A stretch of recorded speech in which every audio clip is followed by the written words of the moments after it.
BSc third year organic paper 2 unit 2 heterocyclic compounds विषम चक्रीय यौगिक में यौगिक इंडोल और क्विनोल के बारे में हम स्टडी करने वाले हैं। लेक्चर 6 में इंडोल और क्विनोलिन के बारे में अध्ययन करेंगे। सबसे पहले इन विषम चक्रीय यौगिकों का परिचय कि किस प्रकार इंडोल क्विनोल ये क्या होते हैं, कैसी संरचनाएं इनकी होती है, इनके बारे में पढ़ेंगे। इसके बाद इंडोल क्विनोलिन की प्रॉपर्टीज़, इनके गुणधर्म, इनको कैसे बनाया जाता है, उन अभिक्रियाओं के बारे में पढ़ने वाले हैं। और अंत में हम पढ़ेंगे इंडोल क्विनोलिन आइसोक्विनोलिन, इनकी जो एरोमेटिक इलेक्ट्रॉन स्नेही प्रतिस्थापन अभिक्रियाएं हैं, उन अभिक्रियाओं के बारे में अध्ययन करेंगे। सबसे पहले इंडोल की संरचना हम देखते हैं। इंडोल दो चक्रीय संरचनाओं का संयुक्त रूप है, जिसमें एक 6 सदस्यीय संरचना बेंजीन होती है, उसके साथ 5 सदस्यीय संरचना पायरोल जुड़ी हुई होती है, फ्यूज्ड होती है, यानी कि 2 कार्बन पर आपस में दोनों संरचनाएं मिली होती है, इसलिए इनको फ्यूज संरचनाएं भी, फ्यूज्ड संयुक्त संरचनाएं भी कहते हैं। इस इंडोल को हम पायरोल के नाम से भी जानते हैं। तो इंडोल की संरचना हम देख लेते हैं एक बार। ये बेंजीन संरचना है, जिसमें 1 2, ये पायरोल संरचना है, ये बेंजीन संरचना है। अब इसमें 1 नंबर कार्बन किसको कहेंगे? जो पायरोल का NH है उसको 1 नंबर परमाणु कहेंगे, विषम चक्रीय यौगिकों की तरह।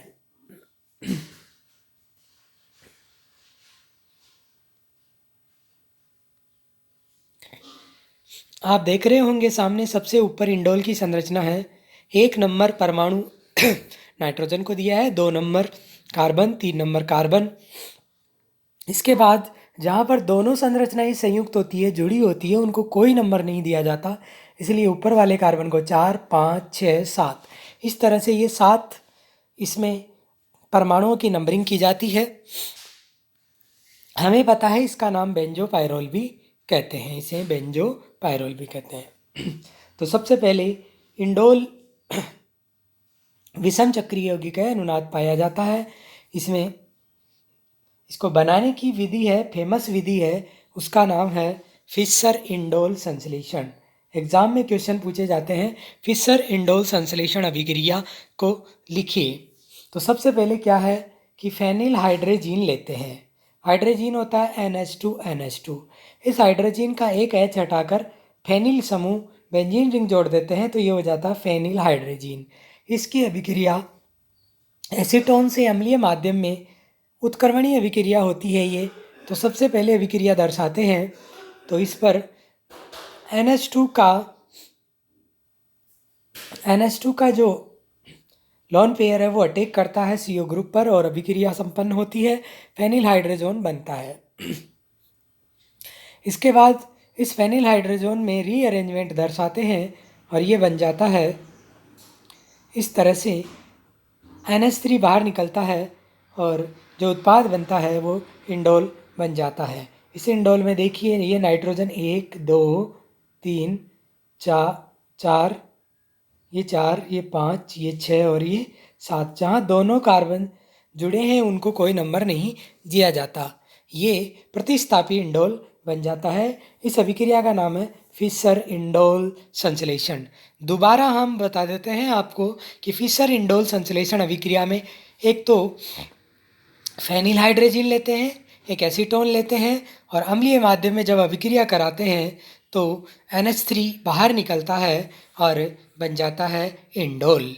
इंडोल में इलेक्ट्रॉन स्नेही प्रतिस्थापन अभिक्रियाओं की हम बात करें तो इंडोल में 2 प्रकार की संरचनाएं हैं, एक 5 मेंबर्ड, एक 6 मेंबर्ड। 5 मेंबर्ड में नाइट्रोजन इलेक्ट्रॉन डोनेट कर रहा है रिंग को, इसलिए 5 मेंबर्ड में जो इलेक्ट्रॉन है उनकी अधिकता है, इसलिए इलेक्ट्रॉन स्नेही का योग किस इलेक्ट्रॉन्स नहीं कहाँ जुड़ना चाहेगा, 5 सदस्य चक्रीय संरचना में जुड़ेगा। तो सबसे पहले तो वलय को सेलेक्ट करते हैं कि कौन सी वलय में इलेक्ट्रोफाइल जुड़ेगा, तो 5 सदस्य वलय में जुड़ेगा। अब नंबर की बात करें तो 1 2 3, 3 नंबर पर ये इलेक्ट्रोफाइल जुड़ेगा। तो सबसे पहले ये इसकी अभिक्रिया हम नाइट्रेट से कराते हैं, तो ये नाइट्रो समूह जुड़ जाता है। ये नाइट्रो समूह 3 नंबर पर जुड़ जाता है। ये देखिए 1 2 और 3, तो ये 1 2 और 3 नंबर पे ये नाइट्रो समूह जुड़ गया। इस तरह से इलेक्ट्रॉन स्नेही प्रतिस्थापन अभिक्रिया होती है। इधर देखिए ये अभिक्रिया है, इसका नाम है इंडोल। इस इंडोल में 1 नंबर परमाणु, 2 नंबर परमाणु, 3 नंबर परमाणु। हमें पता है इलेक्ट्रॉन स्नेही 5 सदस्य वलय में जुड़ेगा। तो कितने परमाणु पर जुड़ेगा, तीसरे परमाणु पे। Br2 से अभिक्रिया कराई, Br तीसरे परमाणु पे जुड़ गया, ब्रोमो इंडोल बन गया। CH3I और Al3 ये प्रीडल क्राफ्ट अभिक्रिया की तरह है। तो 1 2 3, 3 नंबर परमाणु पर CH3 जुड़ेगा। ये 3 नंबर पर इलेक्ट्रॉन्स नहीं प्रतिस्थापन अभिक्रिया हो गई। ये हमने इसमें अच्छे से पढ़ लिया। दूसरा यौगिक है क्विनोलिन।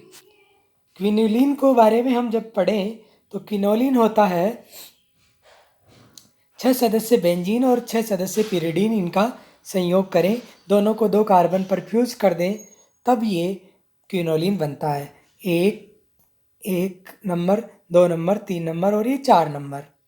इसके बाद 5 नंबर, 6 नंबर, 7 नंबर और 8 नंबर। ये 8 इसमें परमाणु हम क्रमांक देते हैं। दोनों कार्बन जहाँ ये संयुक्त है, फ्यूज्ड है, उनको कोई नंबर नहीं दिया जाता। इसे बेंजोपिरिडीन भी कहते हैं। ये भी एक एरोमेटिक यौगिक है, हेटेरोसाइक्लिक यौगिक है। अब क्विनोलिन की बेंजोपिरिडीन का संश्लेषण कैसे किया जाता है, उसके लिए विधि है स्क्रॉफ संश्लेषण। नेम रिएक्शन है स्क्रॉफ संश्लेषण। तो सबसे पहले एनिलीन और ग्लिसरॉल की अभिक्रिया अम्लीय माध्यम में कराते हैं, तो आपके पास बेंजोपिरिडीन का निर्माण होता है। तो स्क्रॉफ संश्लेषण क्या है, हमें ध्यान रखना है। जब एनिलीन और ग्लिसरॉल की क्रिया अम्लीय माध्यम में H2SO4 की उपस्थिति में कराएं, तो जो बनता है वो बेंजोपिरिडीन बनता है। यह अभिक्रिया स्क्रॉफ संश्लेषण कहलाती है। इलेक्ट्रॉन स्नेही प्रतिस्थापन अभिक्रिया की बात करें तो इसमें देखिए 2 रिंग है, एक 6 मेंबर्ड रिंग और एक 6 मेंबर्ड नाइट्रोजन वाली। अब ये नाइट्रोजन है, ये डबल बॉन्ड से जुड़ा हुआ है, इसलिए ये -I प्रभाव दर्शाता है। जब -I प्रभाव दर्शाता है तो पिरिडीन में इलेक्ट्रॉन की कमी हो जाती है। तो इलेक्ट्रॉन की अधिकता किधर है, बेंजीन रिंग में। इसलिए जो ये क्विनोलिन है, इसमें इलेक्ट्रॉन स्नेही प्रतिस्थापन अभिक्रिया बेंजीन रिंग में संपन्न होती है और ये 6 नंबर या 8 नंबर पर आपकी अभिक्रिया संपन्न होती है। कितने नंबर पर, 6 नंबर या 8 नंबर पर। आइसोक्विनोलिन। आइसोक्विनोलिन की जब हम बात करें तो पिरिडीन की तरह ही एक संरचना होती है, जिसमें 2 नंबर पर नाइट्रोजन परमाणु जुड़ा होता है और उसके साथ बेंजीन जुड़ी होती है।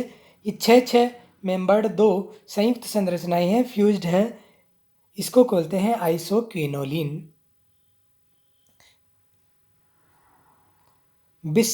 आइसोक्विनोलिन की फेमस रिएक्शन है, उसका नाम है बिस्लर नेफरलेस्की अभिक्रिया। नेम रिएक्शन है, सीधे पूछी जाती है एग्जाम में, इसलिए हमें ध्यान रखना है बिस्लर नेफराल्स्की अभिक्रिया।